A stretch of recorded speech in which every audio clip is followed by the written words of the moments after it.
Hi everyone, welcome to my channel. If you are diving into database design and ER diagrams, you have come to the right place. In this video, we are going to break down composite attributes in ER diagrams, what they are, why they matter and how to represent them.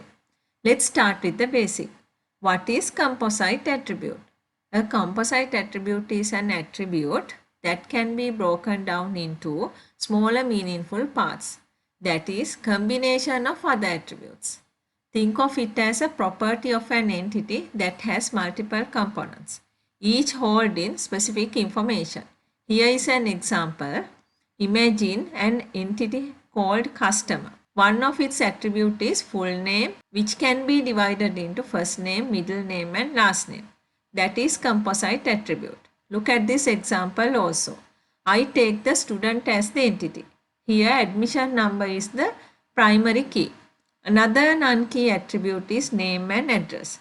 This address can be subdivided into street, city, state and zip code.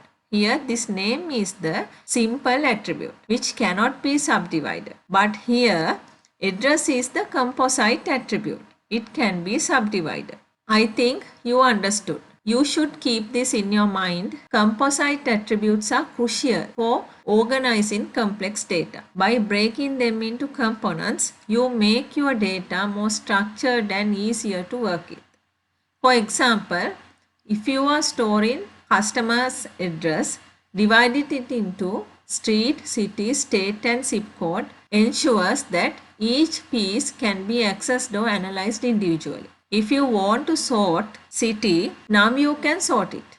When it is in the address itself, you can't sort it using city. Next, let's go to see composite attributes in ER diagrams. Here the main composite attribute is connected to smaller ovals representing subparts like this. Here full name will connected to three smaller subparts. Full name, middle name and last name. All are ovals. But when you use in composite attributes, you should keep in mind following things also.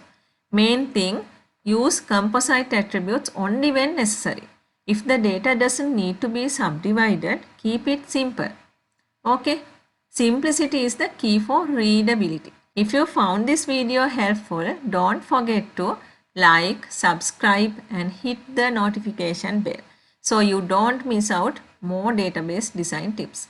And if you have any questions, drop them in the comments below. Thanks for watching. I'll see you in the next video.